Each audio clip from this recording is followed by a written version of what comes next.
au monde du football au Cameroun. C'est dans cette grande séquence d'informations. Voilà pour l'essentiel. Mesdames, Messieurs, merci d'avoir choisi le meilleur couloir de l'information. Et parlant justement de l'information dans le cadre de votre 20h, nous allons du côté de la Côte d'Ivoire. Et c'est pour constater que la nuit n'a pas du tout été calme du côté d'Abidjan. L'on a entendu plusieurs coups de feu dans les camps militaires d'Abidjan et de Korgogo. À l'heure du bilan, on parle de 3 morts et de plusieurs blessés. Pour l'instant également, les raisons de ce mouvement des militaires n'ont pas encore été connues. Salma Toubadjian. Les populations des villes d'Abidjan et de Korogo, grandes villes du nord de la Côte d'Ivoire, ont eu le sommeil très léger dans la nuit de vendredi à samedi. En effet, des tirs à balles réelles ont retenti dans 2 camps militaires entre 1h30 et 3h du matin, heure locale. Le bilan provisoire fait état de 3 morts et près de 4 blessés. Cependant, les sources se confrontent sur l'identité des victimes et les probables motivations de ces mouvements. Si certaines parlent de 3 soldats tués dans le camp militaire de Korogo, pour d'autres, il s'agit d'une dizaine de corps criblés de balles appartenant à des militaires issus de l'ex-rébellion. D'un côté, les réelles motivations, encore moins les circonstances exactes, ne sont pour l'heure connues. Mais de l'autre, elle serait le fait du mécontentement de quelques militaires, notamment des caporaux, à la base de ces échauffourées. Un lien est même établi avec les Jeux de la francophonie qui seraient dans le viseur. Rappelons qu'au mois de janvier et de mai, des mutineries d'anciens rebelles intégrés de l'armée réclamant le paiement de primes promises ont été observées. Suite à cela, ils ont pu l'obtenir. Dans la même veine, environ 6 000 anciens rebelles démobilisés non intégrés dans l'armée ont également revendiqué des primes. Sans succès, ces manifestations ont enregistré 4 morts au cours d'une intervention des forces de l'ordre pour les disperser. Toujours est-il que ces sources s'accordent à rassurer qu'aucune victime n'ait été enregistrée du côté du camp militaire d'Abobo, dans la capitale économique ivoirienne, Abidjan. Cependant, des opérations de sécurité sont pour l'heure suspendues. Ce samedi matin, les habitants font état d'un retour au calme et signalent que plusieurs d'entre ces présumés assaillants auraient été neutralisés en début de matinée. Quant au corps des victimes encore non identifiés, ils ont été déposés à la morgue de Korogo. Par ailleurs, une communication officielle reste attendue. Nous restons en international cette fois-ci du côté de la République du Congo et c'est pour évoquer cette élection législative et locale qui aura lieu le 16 juin, c'est-à-dire le 16 juillet, c'est-à-dire demain. Hier était la dernière ligne droite synonyme des derniers jours de campagne. Les nombreux candidats ont utilisé leur dernière stratégie pour espérer appeler les uns et les autres à voter pour leur liste. Dernière journée de campagne à Brazzaville, c'est avec Sylvestre Messi. Rond-point La Coupole, ce vendredi, il est 18h. La circulation est presque interrompue. Les candidats aux élections législatives et locales de dimanche prochain usent de leur dernière cartouche pour convaincre les électeurs de les voter. À 5 heures de la fin de la campagne, les meetings ont pris l'allure d'un carnaval. À bord des taxis, bus et véhicules gros porteurs, les militants et sympathisants du parti au pouvoir et même de l'opposition scandent les slogans de leur formation politique. À Bakongo, au quartier sud de Brazzaville, l'ambiance est presque identique. Seulement, 2 partis de l'opposition sont à 2 doigts de se heurter. L'UDH Yuki de Guy Brice Parfait Koulela, le leader de l'opposition congolaise, aurait, d'après certaines sources, étouffé le RC dans sa circonscription. Mais la candidate du Rassemblement citoyen présent dans son QG au moment du reportage refusera de s'exprimer devant notre caméra. Pour éviter les confrontations physiques entre les militants des 2 partis, les forces publiques se sont mobilisées.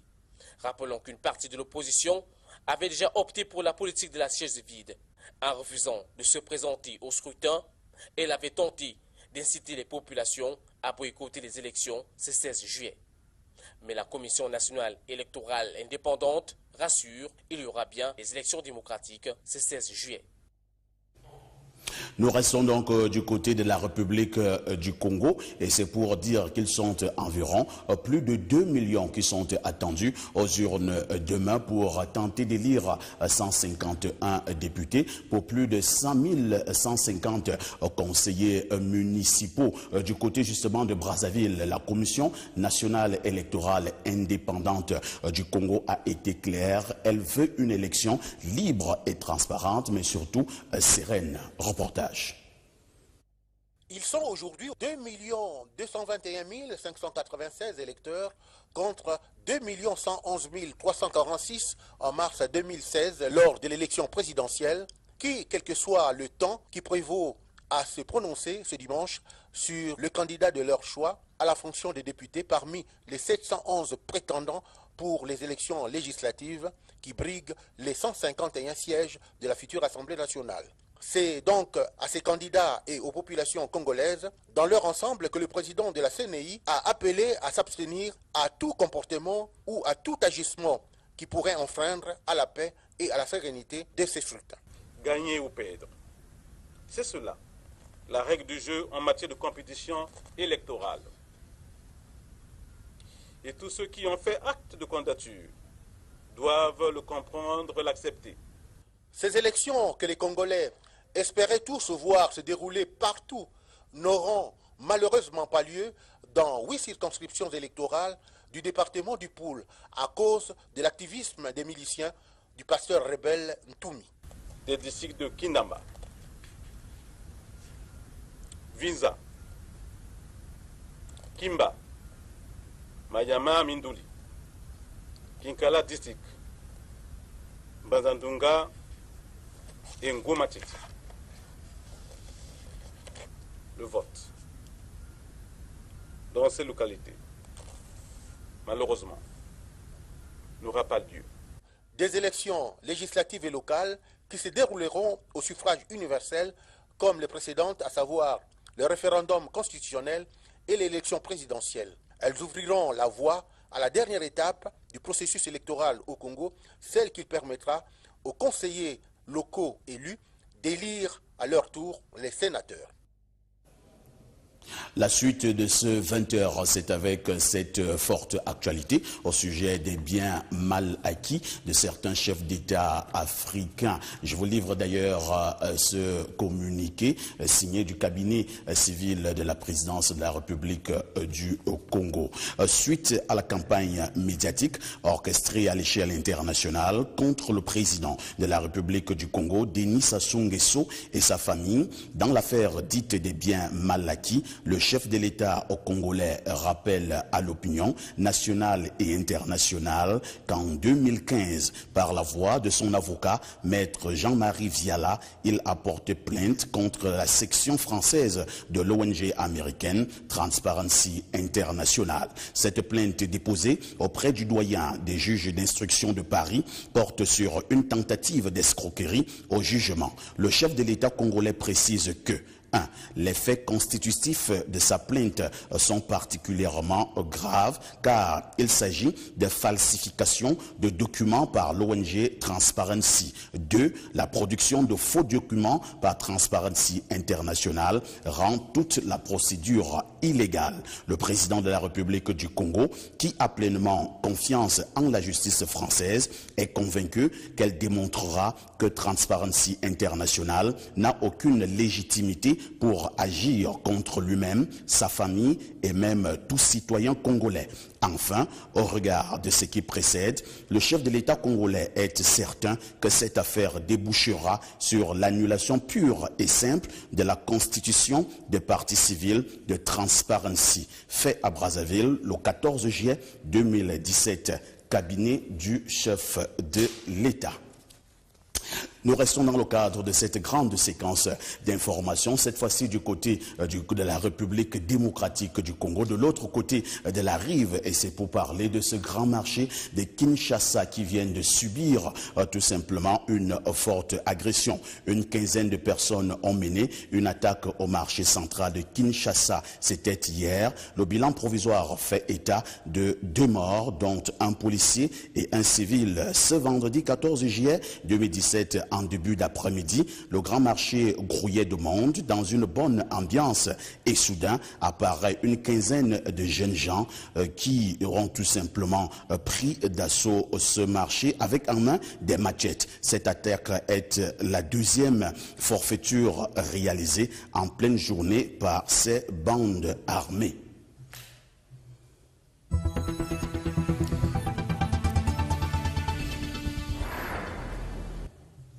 Je vous le disais en titre sur place au Cameroun, les 11 nouveaux généraux nouvellement nommés par le président de la République, son Excellence Paul Biya, ont été installés ce jour, ont reçu leurs attributs. C'était du côté de la cour d'honneur du quartier général de Yaoundé. Une cérémonie riche en solennité et qui était présidée par le ministre de la Défense, Joseph Beti Assoma. Sidoine Moncam, compte rendu. Cérémonie très courue, empreinte de solennité ce 15 juillet à la cour d'honneur de la brigade du quartier général. Les 11 officiers généraux promus par décret présidentiel du 29 juin dernier arborent désormais les 2 étoiles qui font d'eux des généraux de brigade dans leurs corps respectifs. Au cours de cette cérémonie brève et riche en émotions, les 6 généraux de brigade issus de la gendarmerie nationale, les 4 généraux de brigade de l'armée de terre et le général de brigade aérienne ont reçu leurs attributs des mains du ministre délégué à la présidence chargé de la défense Joseph Beti Assoma sous le regard du gratin politico-militaire de nombreux parents et amis. Une reconnaissance qui marque le couronnement de plusieurs années de dur labeur. Un jour merveilleux, c'est un jour mémorable parce que cette promotion intervient après 36 ans de service.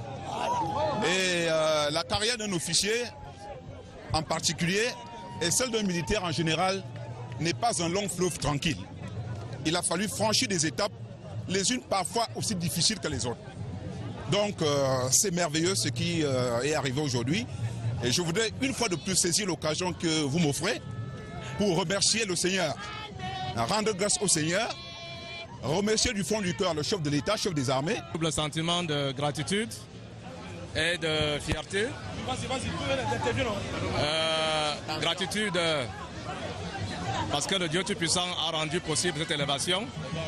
Gratitude parce que j'ai bénéficié de la très haute confiance du chef de l'État pour être aujourd'hui général de brigade, directeur central de l'administration de la logistique à la gendarmerie nationale. C'est une nouvelle vague de généraux qui arrive dans un contexte où les forces de défense camerounaises sont engagées dans la lutte pour la protection de l'intégrité territoriale de notre pays, menacée à l'extrême nord par la nébuleuse Boko Haram et à l'est par des insurgés venus de la République centrafricaine. Et ces nouveaux promus sont bien conscients des nombreux défis. Cette promotion sonne comme une interpellation à plus d'ardeur au travail. Une interpellation à plus de professionnalisme pour faire justement face aux défis qui interpellent notre pays en ce moment. Donc c'est vraiment un surcroît de responsabilité qui nous anime en ce moment.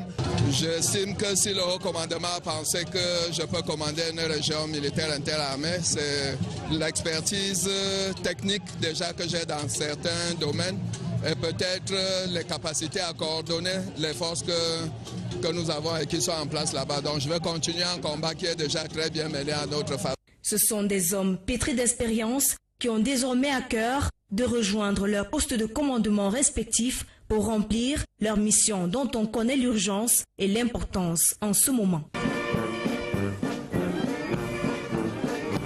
On adressera une fois de plus nos félicitations aux 11 nouveaux généraux nommés au Cameroun. Parlons à présent de toute autre chose. Selon le discours des pouvoirs publics, tous les moyens sont mis en œuvre pour l'obtention d'un emploi dans la classe jeune au niveau du Cameroun. Le constat quand même fait au niveau du terrain n'est pas en droite ligne avec ces discours tenus. L'on remarque de plus en plus de nombreux callbox, de nombreux vendeurs à la sauvette, sans oublier par exemple des motos, taximènes, toutes choses qui portent à croire que cette politique de l'employabilité au Cameroun tend vers un échec. Qu'est-ce qui coincerait dans ce domaine? Tentative de réponse dans cet élément que nous propose Marie Aligui. Il suffit d'un tour dans les marchés et les rues du Cameroun pour déduire que l'accès à l'emploi décent n'est pas facile pour les jeunes. Tout porte à croire que les mécanismes étatiques d'emploi jeunes ont échoué, laissant la porte ouverte à la débrouillardise. On a besoin d'un vendeur d'eau au marché, on a besoin d'un vendeur de beignet, on a besoin d'un pousseur, on a besoin d'un taximan. La seule chose que nous voulons, c'est que cela soit formalisé. C'est pour cela que vous avez l'impression que c'est plus saturé dans le secteur informel. C'est vrai, juste parce qu'on peut y entrer dans le secteur informel sans passer par une formation. Tous les acteurs sont responsables de cette situation. Les jeunes eux-mêmes sont responsables. Il y en a qui sont très paresseux. L'État fait des choses, mais qui sont perfectibles. Il y a des programmes qui sont mis en place, mais qui ont des limites. On a aussi le problème de la formation. Est-ce que la formation est adaptée aux besoins du marché de l'emploi? À la base de ce manque de qualification, le problème d'orientation scolaire et de professionnalisation des enseignements. L'éducation, c'était prendre l'enfant dans son état brut. On dit animal. Et le transformer de manière à l'intégrer dans la société et le rendre utile. Tant que l'école n'étant pas pris à ton état sauvage, étant rendu un homme social, capable de constituer une famille, d'envoyer l'enfant à l'école, l'école a échoué. Pour nous aujourd'hui, l'école camerounaise a échoué. Contrairement aux messages rassurants des pouvoirs publics, les jeunes porteurs de projets dénoncent des lourdeurs et des discriminations dans l'accompagnement de l'État. Au moment où on a fait le dépôt, les jours qui ont suivi et les mois qui ont suivi, on a essayé d'appeler, on a dit non, c'est encore en étude. Donc pour l'instant, on a cessé les appels. On se dit on attend parce que connaissant l'État camerounais, c'est que généralement les choses ont tendance à traîner. Tu ne dois pas regarder l'enfant par rapport à son appartenance ethnique. Tu le regardes par rapport à ce qu'il veut de toi et tu lui apportes ce qu'il veut pour le rendre grand. Ça, c'est nous. Mais nous sommes combien comme ça? On va te demander, tu es de RDPC, tu es ici, tu es au exemple, tu es de quelle tribu, ici dessus. Toutefois, espérons que les multiples forums sur l'emploi jeune permettront au Cameroun de sortir de l'impasse. En culture, nous parlons des écrans noirs édition 2017. Je souligne à cet effet que l'ouverture solennelle a lieu en ce moment du côté du palais de congrès de Yaoundé. Les écrans noirs restent cette grande forme qui regroupe des grosses pointures du cinéma africain, mais également mondial. Sur place au pays, Florent Zanga est allé à la rencontre de l'homme de la rue pour comprendre un tout petit peu la valeur du cinéma camerounais. Nous l'écoutons.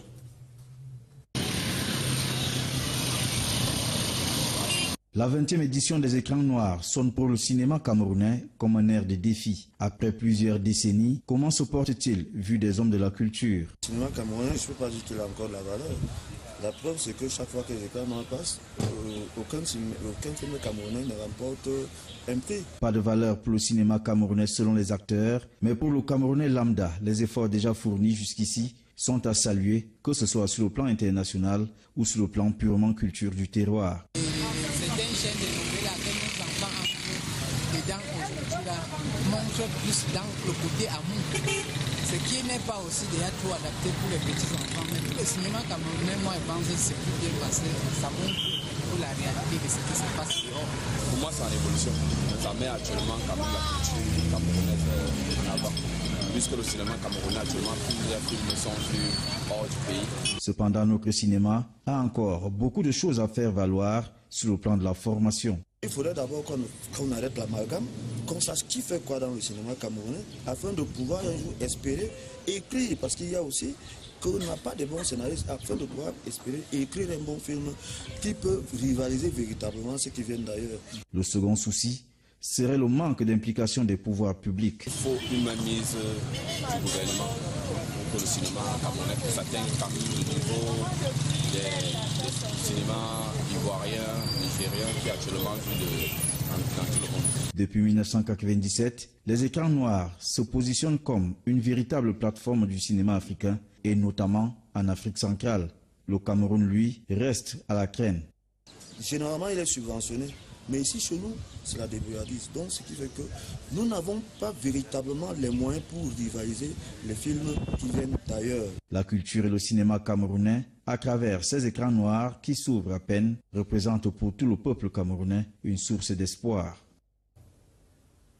Je souligne que pour cette année, 170 projets ont été alloués au département de la Sanaga-Maritime au titre du budget d'investissement public. C'est à ce niveau que le comité départemental de contrôle et de suivi de ce BIP vient de se réunir de manière substantielle. L'on retiendra que des contrôles vont être menés dans cette partie du Cameroun pour s'assurer de l'effectivité justement de ces projets. Dieu de Nuntep. Incivisme des populations, injures, violence physique envers certains chefs de village et de quartier, c'est dans ce contexte que se sont déroulées les assises du comité de coordination opérationnelle de la Sanaga maritime à Edea. Moi je vois, on traîne des chefs dans les tribunaux parce qu'ils ont donné une information, parce qu'ils ont posé un acte qui prévoit la paix sociale, la sécurité, et ils sont jugés devant leur sujet. Je trouve que ce n'est pas normal. Même s'il y a un tribunal, on peut s'organiser à ce que ce soit peut-être à huis clos. On menote un chef, on l'amène au tribunal.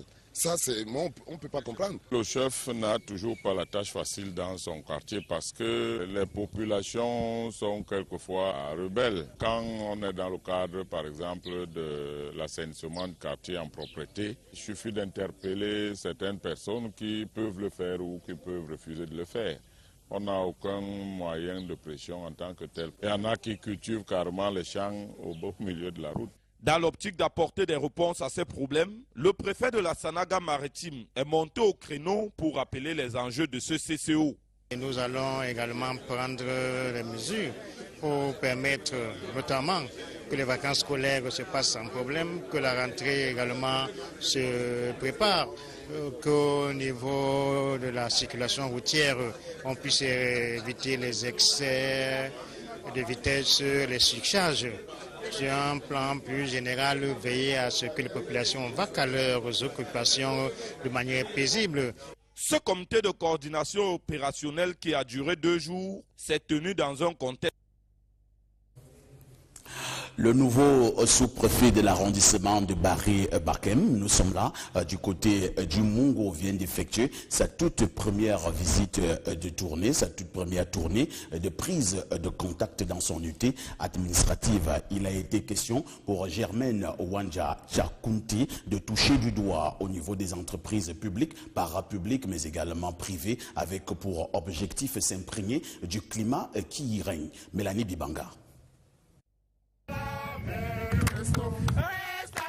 Pendant 2 jours, Madame le sous-préfet nouvellement installé a été en communion avec les populations de l'arrondissement de Barré-Bakem. Cette visite qualifiée de prise de contact a permis au sous-préfet de créer un climat favorable avec ses collaborateurs et en même temps de toucher du doigt les difficultés qui handicapent le bon fonctionnement des différents services dans cet arrondissement.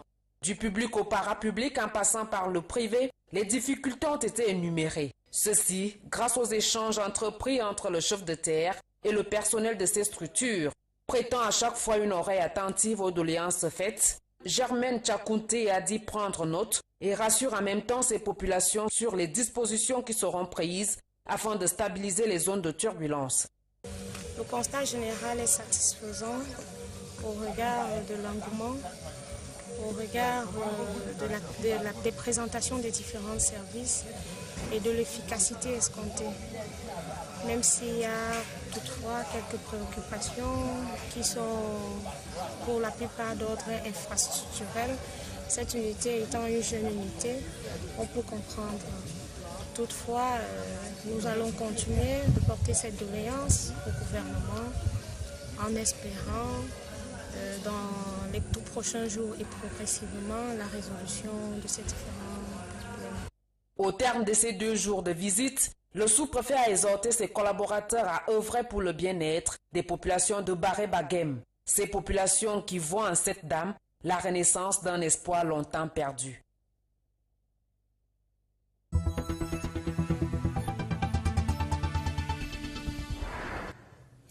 Affaire Fédération camerounaise de football étoile filante de Garoua, la Fédération internationale de football association FIFA met les acteurs tout simplement au pas. La FIFA vient justement d'adresser une série de correspondances à certains acteurs. Parmi ces derniers, Abdourahmane Amadou de manière substantielle. La Fédération internationale de football association demande à ces derniers de prendre la dernière information, la dernière décision du tribunal arbitral du sport comme étant tout simplement une information. Un peu plus de précision avec Étienne Bala. À quoi joue finalement la Fédération internationale de football association dans l'affaire Fédération camerounaise de football étoile filante de Garoua? Alors qu'on croyait la page tournée avec la récente réunion de conciliation de Conakry, que non, un nouveau rebondissement est né dans l'affaire depuis le 7 juillet dernier. La Fédération internationale de football association, dans une lettre commise ce jour-là, demande aux différentes parties concernées de ne pas prendre la lettre du 26 juin dernier comme étant une décision. Pour ceux qui ne sont pas habitués à tout de la FIFA, toutes ces lettres peuvent être étranges. C'est-à-dire qu'elle peut vous envoyer une lettre comme elle a envoyé le 26 en vous disant qu'elle n'a pas la qualité, elle n'a pas les moyens de faire exécuter la sentence. Mais lorsque vous maîtrisez bien les statuts de la FIFA, vous comprenez que ces informations sont de nature purement informative. Et alors, vous pouvez donc continuer votre procédure. Le 26 juin dernier donc, la FIFA faisait savoir à Étoile filante de Garoua qu'elle n'était pas habilitée à faire exécuter une sentence du TAS. Quelque temps après, la même FIFA convoquait une réunion de conciliation à Conakry qui a abouti à des résolutions telles la reconnaissance de Sia Tombi comme étant le président de la FECAFOOT malgré les contestations du camp d'en face. Nous continuons à considérer que la FIFA a voulu et veut toujours se sortir de cette histoire un peu lavée, mais ça serait un peu compliqué. Pour qu'elle sorte lavée, il faut qu'elle applique les tests. À ce jour encore, la même FIFA demande à Étoile filante de Garoua de ne pas considérer la lettre du 26 juin dernier comme étant une décision. Pourra-t-elle donc sortir de ce carcan? Elle est obligée d'appliquer. Si elle n'applique pas, nous allons aller avec la FIFA au TAS pour avoir violé ses propres statuts. L'article 14, alinéa 1, petit a, qui dit que les membres ont l'obligation de respecter et de se soumettre aux décisions du TAS en appel. L'affaire FECAFOOT étoile filante ne fait donc que trop durer alors qu'on tire vers la fin du mandat à la Fédération camerounaise de football. C'est vrai, il faut déjà penser aux prochaines élections, mais le camp plaignant pense que même si cela dure plusieurs années, les conséquences s'accentueront de plus en plus et pourront être encore plus néfastes. Affaire à suivre. Nous restons dans le cadre du sport et c'est avec une interrogation. Comment relancer le Tonnerre Kalara Club de Yaoundé? La question était au centre des échanges ce jour lors de cette réunion initiée par plusieurs membres de ce club, le Tonnerre Kalara Club, qui reste justement un club mythique de la cité capitale. Je signale également à cet effet qu'une collecte de fonds a eu lieu. On a pu avoir 1 171 000 francs CFA au cours de cette réunion et c'était en présence de notre reporter. Le Tonnerre Kalara Club de Yaoundé doit retrouver ses lettres de noblesse. Principal objectif, inscrit à l'ordre du jour ce 15 juillet matin en Vogada. Dirigeants, supporters, sympathisants, autorités religieuses traditionnelles, élites politiques ont tous honoré à ce rendez-vous. Il faut réveiller le club. Le problème du Tonnerre, comme nous avons posé le diagnostic, était un problème de base. Une équipe comme le Tonnerre qui a perdu sa base ne pouvait pas faire des résultats. C'est pour ça donc qu'on a pensé remobiliser la base du Tonnerre. Le TKC a besoin de force dans tous les sens du thème. Énergie, argent, volonté des supporters ou tout autre accompagnement. Toutes ces doléances ont été faites par le président et son Bamani. Nous demandons à tous les Camerounais, ceux qui ont été membres, ceux qui ont eu des parents membres de Tonnerre, de revenir, que le Tonnerre et leur équipe est de retour. Nous voulons que tout le monde revienne dans le Tonnerre. et nous tendons la main à tous les Camerounais de venir nous aider à dynamiser le Tonnerre. Pour joindre la parole à l'acte, des fonds d'une valeur d'1 171 000 francs CFA ont été collectés par des volontaires. Cette relance du TKC permettra de rétablir un climat d'harmonie jadis disparu entre les dirigeants et les supporters. Nous sommes en train de remettre sur pied le Tonnerre, n'est-ce pas? Et bien sûr, le Tonnerre compte pas seulement uniquement sur moi, mais sur l'ensemble de cette nouvelle équipe qui venait d'être mise sur pied. En présence du ministre Philippe Bargambois, cette cérémonie était également une occasion de présenter les nouveaux membres du comité directeur récemment nommé par le président. La formation à son nouveau vice-président en charge de la coopération internationale, son directeur, son secrétaire général et sa trésorière. Un culte de bénédiction a refermé cette assise. Le train du nouveau TKC est donc désormais en marche. C'est la fin de cette grande séquence d'informations. Mais avant toute chose, je vous suggère de prendre rendez-vous tout à l'heure à 21 h avec Francis Bonga. C'est dans le cadre de Panafritude. Quant à moi, je vous donne rendez-vous demain à 20 h. Au nom de toute l'équipe, je vous dis merci. Merci surtout de nous avoir permis de donner une fois de plus le ton de l'information en télévision. Agréable sur les programmes sur Vision 4.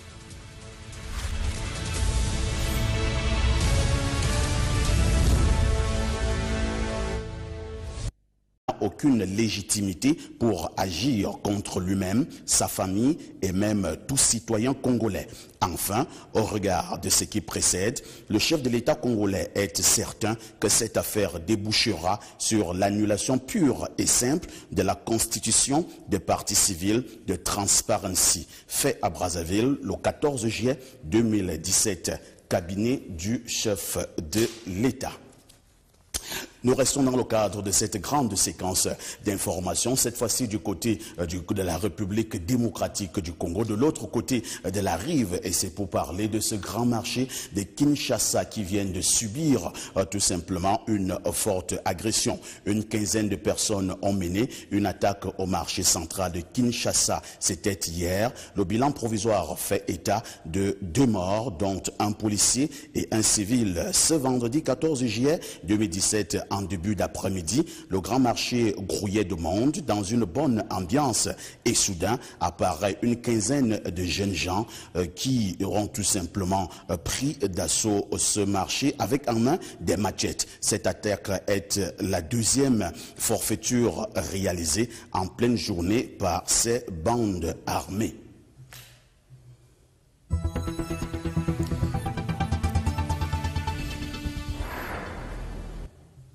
Je vous le disais en titre sur place au Cameroun, les 11 nouveaux généraux nouvellement nommés par le président de la République, son Excellence Paul Biya, ont été installés ce jour, ont reçu leurs attributs. C'était du côté de la cour d'honneur du quartier général de Yaoundé. Une cérémonie riche en solennité et qui était présidée par le ministre de la Défense, Joseph Beti Assoma. Sidoine Moncam, compte rendu.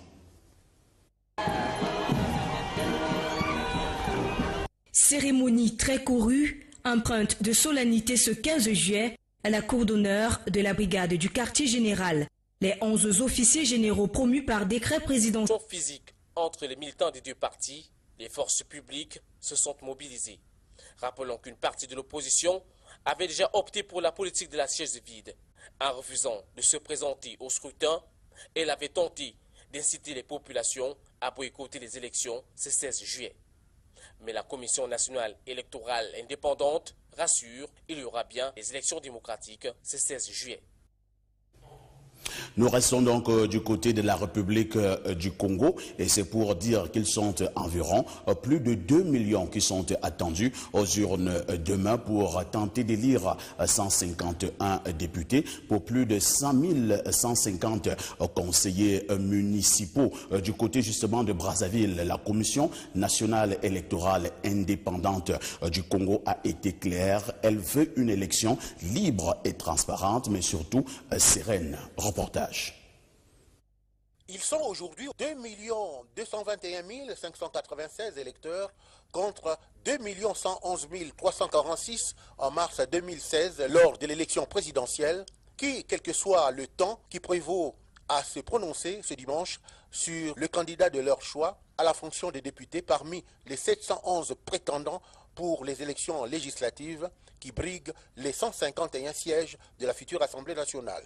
C'est donc à ces candidats et aux populations congolaises, dans leur ensemble, que le président de la CNI a appelé à s'abstenir à tout comportement ou à tout agissement qui pourrait enfreindre à la paix et à la sérénité de ces scrutins. Gagner ou perdre, c'est cela, la règle du jeu en matière de compétition électorale. Et tous ceux qui ont fait acte de candidature doivent le comprendre, l'accepter. Ces élections que les Congolais espéraient tous voir se dérouler partout n'auront malheureusement pas lieu dans 8 circonscriptions électorales du département du Poul à cause de l'activisme des miliciens du pasteur rebelle Ntoumi. Des districts de Kinamba. Une victime n'a été enregistrée du côté du camp militaire d'Abobo, dans la capitale économique ivoirienne, Abidjan. Cependant, des opérations de sécurité sont pour l'heure suspendues. Ce samedi matin, les habitants font état d'un retour au calme et signalent que plusieurs d'entre ces présumés assaillants auraient été neutralisés en début de matinée. Quant au corps des victimes encore non identifiés, ils ont été déposés à la morgue de Korogo. Par ailleurs, une communication officielle reste attendue. Nous restons en international cette fois-ci du côté de la République du Congo et c'est pour évoquer cette élection législative et locale qui aura lieu le 16 juin, c'est-à-dire le 16 juillet, c'est-à-dire demain. Hier était la dernière ligne droite synonyme des derniers jours de campagne. Les nombreux candidats ont utilisé leur dernière stratégie pour espérer appeler les uns et les autres à voter pour leur liste. Dernière journée de campagne à Brazzaville, c'est avec Sylvestre Messi. Rond-point La Coupole, ce vendredi, il est 18h. La circulation est presque interrompue. Les candidats aux élections législatives et locales de dimanche prochain usent de leur dernière cartouche pour convaincre les électeurs de les voter. À 5 heures de la fin de la campagne, les meetings ont pris l'allure d'un carnaval. À bord des taxis, bus et véhicules gros porteurs, les militants et sympathisants du parti au pouvoir et même de l'opposition scandent les slogans de leur formation politique. À Bakongo, quartier sud de Brazzaville, l'ambiance est presque identique. Seulement, deux partis de l'opposition sont à deux doigts de se heurter. L'UDH Yuki de Guy Brice Parfait Koulela, le leader de l'opposition congolaise, aurait, d'après certaines sources, étouffé le RC dans sa circonscription. Mais la candidate du Rassemblement citoyen présent dans son QG au moment du reportage refusera de s'exprimer devant notre caméra pour éviter les confrontations. Vinza, Kimba, Mayama Minduli, Kinkala District, Bazandunga et Ngomatiti. Le vote dans ces localités, malheureusement, n'aura pas lieu. Des élections législatives et locales qui se dérouleront au suffrage universel comme les précédentes, à savoir le référendum constitutionnel et l'élection présidentielle. Elles ouvriront la voie à la dernière étape du processus électoral au Congo, celle qui permettra aux conseillers locaux élus d'élire à leur tour les sénateurs. La suite de ce 20h, c'est avec cette forte actualité au sujet des biens mal acquis de certains chefs d'État africains. Je vous livre d'ailleurs ce communiqué signé du cabinet civil de la présidence de la République du Congo.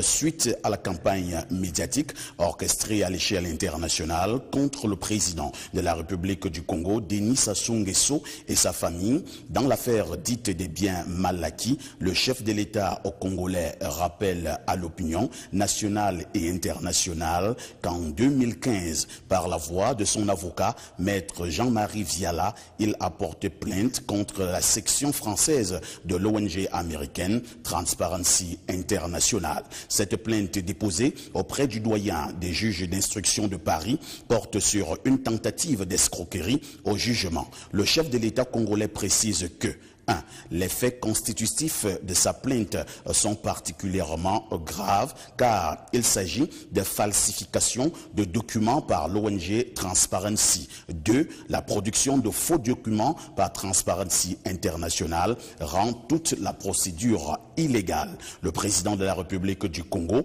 qui a pleinement confiance en la justice française, est convaincu qu'elle démontrera que Transparency International n'a le monde du football au Cameroun. C'est dans cette grande séquence d'informations. Voilà pour l'essentiel.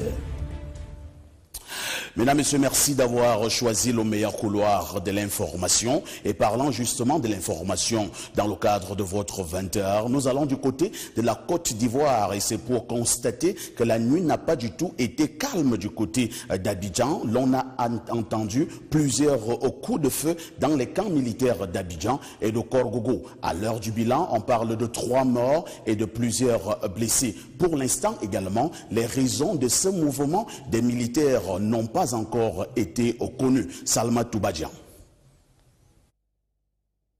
Les populations des villes d'Abidjan et de Korogo, grandes villes du nord de la Côte d'Ivoire, ont eu le sommeil très léger dans la nuit de vendredi à samedi.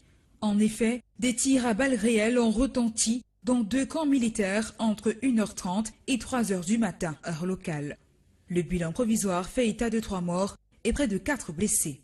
Cependant, les sources se confrontent sur l'identité des victimes et les probables motivations de ces mouvements. Si certaines parlent de 3 soldats tués dans le camp militaire de Korogo, pour d'autres, il s'agit d'une dizaine de corps criblés de balles appartenant à des militaires issus de l'ex-rébellion. D'un côté, les réelles motivations, encore moins les circonstances exactes, ne sont pour l'heure connues. Mais de l'autre, elle serait le fait du mécontentement de quelques militaires, notamment des caporaux, à la base de ces échauffourées. Un lien est même établi avec les Jeux de la francophonie qui seraient dans le viseur. Rappelons qu'au mois de janvier et de mai, des mutineries d'anciens rebelles intégrés de l'armée réclamant le paiement de primes promises ont été observées. Suite à cela, ils ont pu l'obtenir. Dans la même veine, environ 6000 anciens rebelles démobilisés non intégrés dans l'armée ont également revendiqué des primes. Sans succès, ces manifestations ont enregistré 4 morts au cours d'une intervention des forces de l'ordre pour les disperser. Toujours est-il que ces sources s'accordent à rassurer qu'aucune